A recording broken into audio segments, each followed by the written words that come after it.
Welcome to the Deep Dive. We're your guide for getting past the surface noise and really understanding things. And today, we're plunging into something incredibly relevant to daily life. It's about how we think, what we actually achieve, and, the real science behind turning intentions into reality. For this deep dive, we've pulled together, quite a mix of sources. We've got some really practical advice on building a positive mindset, the actual mechanics of setting goals that work. Then there's this fascinating discussion from physicists taking down some popular ideas, and even a bit on the philosophy behind how we even know what we know. It's quite a range. It is, and our mission today really is to sort through all of that for you. We want to separate the, let's say, popular claims from strategies that are actually backed by evidence. The goal is to give you a clearer, more informed path towards, personal well-being and success. Think of it as a shortcut to understanding what genuinely makes a difference. Okay, let's start with something maybe relatable. Picture Maria. She's standing at her stove, making coffee kind of on autopilot, but her mind, it's running this complete negativity marathon, replaying everything she didn't finish yesterday, projecting this huge list of things she just won't get done today. She feels totally swamped, overwhelmed, even though, the sun might be shining outside, she just can't connect with it. That's such a powerful image because, honestly, it's so common. And the statistics, they really back this up. According to the National Science Foundation, something like 80% of our thoughts tend to be negative. And maybe even more startling, 95% of them are repetitive. 95% repetitive. Yeah, think about that. We're essentially running the same negative scripts over and over, day after day. Yeah. Often without even noticing. It's like trying to run a race with someone constantly whispering in your ear that you're going to fail. It's this self-sabotage loop that, if you let it run, can really feel like game over for your potential, not just your mood for the day. So if we're stuck in that kind of loop, how does that affect our ability to even think about setting clear goals, let alone go after them? Yeah. Is it just motivation or is it something deeper? It's definitely deeper. This constant negative rehearsal, it often leads straight to aimlessness. It's hard to set a course when you're preoccupied with negativity. Without clear goals, it's just so easy to drift, just reacting to whatever life throws at you instead of actively shaping things. But the promise here, and this is backed by research, is that a positive mindset, when it's genuinely linked to purposeful action, can actually change everything. It can really rewire your whole approach. Absolutely. And when we talk about a positive mindset, it's important we're clear. We're not talking about just ignoring problems, right? Exactly right. A positive mindset isn't about sticking your head in the sand. It's more like a tendency towards optimistic thinking. You acknowledge the difficulty, sure, but you actively focus on the positive aspects, too. And this outlook, it's fundamentally tied to things like increased resilience, better emotional regulation. It helps you handle life's ups and downs more effectively, trusting you can manage even when things get tough. And the benefits aren't just, in your head. There are physical links, too. I saw this Harvard study. It showed that optimistic women were actually less likely to die from major diseases like cancer, heart disease, stroke, even infections. That's a profound connection, isn't it? Mental state impacting physical health so directly. But here's a really crucial distinction we need to make. A genuine positive mindset is not the same as what people sometimes call toxic positivity. Oh, yes, the just be happy brigade. Exactly. That pressure to just show good vibes only, even when you're facing something genuinely awful, that's not helpful. A truly positive mental attitude is more measured. It's realistic. It means accepting reality, the tough parts included, and ditching that all-or-nothing thinking. It means being resilient, bouncing back from setbacks instead of just spiraling. It often involves being good to others, seeing the best in people, and importantly, being grateful, focusing on what you do have. Okay, so if we start building that positive foundation, moving away from the negative loops, how do we give it direction? That's where goals come in, I suppose. Setting clear, definite goals seems essential. It gives you that direction, that purpose. It's like having a roadmap, right? It helps you prioritize, figure out where to put your energy. Yes, precisely. Goals help cut down that feeling of overwhelm because you break big dreams down into smaller, manageable steps. And achieving those small steps, that cultivates this vital sense of progress. It makes decisions easier, too, because you can ask, does this choice align with where I want to go? And like we just discussed, that positive mindset is really a, quote, key condition for success in hitting those goals. Without it, even the clearest goal can feel impossible. Okay, let's unpack this then. We get why mindset and goals are important, but how do we actually do it? Our sources mention these 10 actionable ways to develop a positive mindset. And it sounds like it's about creating a whole lifestyle of renewal, not just a quick fix. Things you can start, like today. Exactly. These are practical techniques. The first one is something called a thought swap. So when a negative thought pops up, like this traffic is the worst, you consciously immediately counter it. Swap it for something positive, even small, like, okay, a few extra minutes for my favorite podcast. It's an immediate action, stops the negativity right there. I like that. It sounds simple, but I imagine it takes practice, especially if you're really stuck in negative patterns. Does it feel forced at first? It definitely takes consistent practice, yeah, like building any muscle. But the immediate benefit is breaking that downward spiral, even just for a moment. It gets easier. Then there's going outside and emotion, moving. Science really backs this one up. Being outdoors, especially with some movement, boosts positive emotions and lowers negative ones. Great for a quick reset or a daily habit. Fresh air therapy. Pretty much. Next, positivity partners. You know that saying, find friends that feel like sunshine? It matters. We're really influenced by the people we spend the most time with, maybe the top 3 even. So your inner circle, huge impact. So if your main hangouts are with Debbie Downers, maybe time to branch out. Or at least consciously nurture the relationships that lift you up. It's that idea, right? You're the average of the 5 people you spend the most time with. Simple but powerful. Then, appreciation meditation.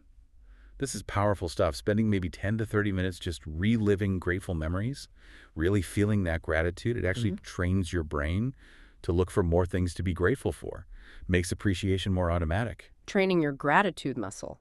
In a way, yes. And modern media, this is a big one today, constantly doom scrolling or watching hours of negative news, that cultivates negativity. It's fine to stay informed, but be really mindful of how much negativity you're letting in. That's definitely a modern challenge, hard to avoid, but so important for mental peace. It really is. Another key one, unscheduled time. This isn't just sleep that's non-negotiable. This is about genuine empty space in your schedule. Time with no demands, no to-do list, just space. To breathe, to think, to do nothing. It's crucial for mental renewal and inspiration. Letting the mind wander. Exactly. And your home environment. It plays a bigger role than we might think. An orderly, comfortable space supports well-being. A messy, chaotic one, not so much. Even small things, tidying up, maybe a scented candle, can make a difference. It's true. Clearing physical clutter often feels like clearing mental clutter, too. It really does. Then there's the nightly alignment list. This is a simple journaling practice. Before bed, jot down 3 things you're grateful for from the day, 3 things you accomplished, 3 priorities for tomorrow, and 3 things you're looking forward to. It consciously directs your focus towards positivity and purpose right before sleep. I like that structure. It seemed like a good way to end the day. And crucially, remember your why. Connecting to a mission, a purpose bigger than just yourself, that's an automatic positivity boost. When negative thoughts start swirling, remembering your core purpose can bring instant clarity. So many great actionable steps there for that lifestyle of renewal. But, sometimes even with all these tools, we hit deeper issues, right? Old patterns, maybe even trauma. Our sources mention maybe the most significant investment, professional counsel. Yes, that's the 10th point. You can do all the thought swaps and gratitude lists, but if there are deeper unresolved issues like old trauma or ingrained negative beliefs running the show underneath, it's hard to maintain genuine positivity. Seeing a therapist, a counselor, someone to help you dig into where those negative patterns really come from, that can be absolutely life-changing. It's an investment in positivity from the inside out. It's not a weakness, it's a strength. It really underpins all the other strategies, potentially. It can, yes. These are all practical ways to cultivate that positive lifestyle. Not magic, but they are powerful when applied consistently. Maria, from her story earlier, she actually tried some of this. That morning, she took her breakfast outside, sat in the sun, ate slowly, really savored it. And she noticed the negative chatter started to quiet down as she just focused on that simple moment. Later, when stress flared up, she stepped outside, took deep breaths, recalled that peaceful feeling, felt grateful, and went back feeling a bit lighter. That's it. Those small, intentional shifts, they build momentum. And Maria shifting her mindset in the moment is great. But for those bigger goals, the sustained efforts, we often need a more well-structured approach. That's where something like a personal development plan, a PDP, comes in. It's about turning those intentions into tangible results. A PDP. Okay, so it's a structured way to improve, get skills, reach goals, like a roadmap. Exactly. It provides focus and that clear roadmap. So how do we make one? Our sources mention 7 steps. First is set goals. Seems obvious, but really figuring out what you truly want, big or small. That clarity is step one. Then step 2, you prioritize those goals and make them SMART. You've probably heard this acronym: specific, measurable, attainable, relevant, and time-bound. So if the big goal is become a professor, a SMART mini goal might be research PhD application requirements for 3 target universities by the end of next month. See, it breaks it down. Makes it feel much more manageable, less overwhelming. Mm. Okay, next is set deadlines. Crucial for motivation, keeps you on track. And maybe learn from others who've done something similar. Yes, learning from others' paths helps anticipate hurdles. Step 4 is recognize threats and opportunities, like a personal SWOT analysis. Strengths, weaknesses, opportunities, threats. Identify internal things like procrastination, that's a weakness or threat. Or external things like a relevant conference coming up, that's an opportunity. Right, and once you know those. Then step 5 is develop yourself. Create an action plan based on that SWOT. How will you use the opportunities? Yeah. How will you handle the threats or weaknesses? And importantly, step 6. Use your support network. You don't have to do it all alone. List people who can help: mentors, friends, colleagues. People often want to help more than we think. Absolutely crucial. We often try to tough it out alone unnecessarily. And finally, step 7, measure progress. Regularly check in. What have you achieved? Celebrate that. What didn't work? Analyze it, learn, adjust the plan.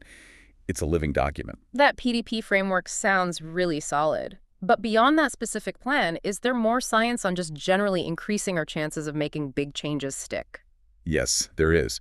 We can think about 5 core themes that dramatically boost your chances of success with any significant change. The first is energize. Your emotional drive has to be strong. It's not just thinking you want it, you need to feel it. Visualize achieving the goal. Connect to that feeling of success. That fuels the engine. So tapping into the emotion behind the goal, not just the logic, that intrinsic motivation piece again. Precisely. Second theme, enable. This is about anticipating obstacles before they hit and building strategies. So if you know seeing a bacon sandwich might derail your plan to go vegan, figure out your strategy before you smell the bacon. This saves willpower for the long haul. It's proactive defense. Smart. Plan for the pitfalls. Don't just hope they won't happen. Third is execute. Have clear, tangible steps. Monitor your progress. Actually schedule time for the actions. Like Robin Sharma says, what gets scheduled gets done. Maybe add rewards or an accountability partner. Fourth, embed. This is all about habits. Something like 85% of what we do every day is habit. Forming new ones takes time, maybe 30 days, maybe up to 150. So be patient. Make the right actions the easy actions. Patience and persistence, definitely key there. And the last one. Number 5 is evaluate. Regularly step back. How's it going? What's working? What's not? Adjust your approach. Deal with challenges early and honestly before they grow. It's that continuous feedback loop. Thinking about these themes, especially energize and enable, it really connects back to Maria, doesn't it? It's one thing to have the mindset and the plan, but facing those inevitable obstacles, that's where this comes in. Our sources really stress that obstacles aren't just roadblocks. They're chances to grow, build resilience, boost self-confidence, develop problem-solving skills. Absolutely. Facing them builds character. Yeah. You discover strengths you didn't know you had. There's real satisfaction in overcoming something difficult. Okay, let's shift gears a bit now. There's this really popular concept out there, manifestation, the law of attraction, from books like The Secret. The idea that your thoughts alone can create your reality. What does actual science have to say about that? Yeah. And this is where that critical thinking becomes so important because, frankly, most psychological scientists will tell you that these popular books, they're largely based on pseudoscience. They claim scientific backing, but they aren't actually based on solid scientific evidence. Pseudoscience. Okay, so how do they misuse science? I hear physics mentioned a lot. Yes, that's common. Let's break down a few misinterpretations. One idea is that thoughts produce some kind of wave energy or frequency, like matter waves in quantum physics. That's just it's buzzwords thrown together. It's not actual physics. So what are matter waves then, simply put? And how is that different from, like, brain waves? Okay, super simplified. At the tiny quantum level, particles can act a bit like waves, like ripples.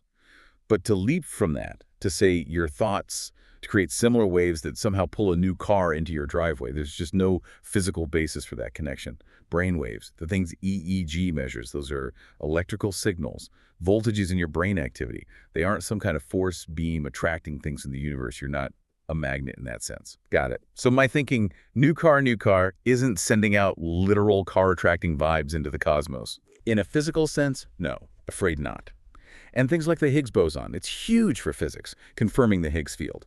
But it doesn't prove spiritual beliefs, or they were in a simulation, despite what some might claim.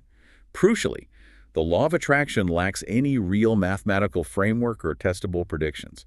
That's a fundamental requirement for science. What about the phrase like attracts like? Isn't that used in physics? It is, but in very specific contexts, like electrostatics. And actually, there, opposite charges attract, while like charges repel.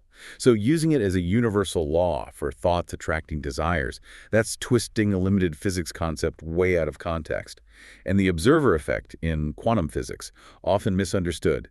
It's about measurement affecting tiny particles, not about your consciousness shaping your everyday reality. Physics deals with the observable, measurable world. It can't be used to just arbitrarily prove spiritual claim X. Okay, that clears up a lot about the physics misuse, but does that mean it's totally wrong to believe in, manifesting good things if we include action? Not at all. It's not junk science to believe your mindset and intentions matter if they lead to action. There's real science behind how intentions can influence reality. It just works through psychology and behavior, not mystical forces. Ah, okay. So what are the scientific explanations? Well, think about Dr. Carol Dweck's work on growth mindset. Believing you can improve or achieve something makes you far more likely to put in the necessary hard work. The belief fuels the behavior. Then there are self-fulfilling prophecies. Our expectations, positive or negative, genuinely influence our actions and how others react to us, often leading to outcomes that confirm our initial belief. Right, so if I expect a meeting to go well, I might prepare better, be more confident, and that makes it go well, like a feedback loop. Exactly.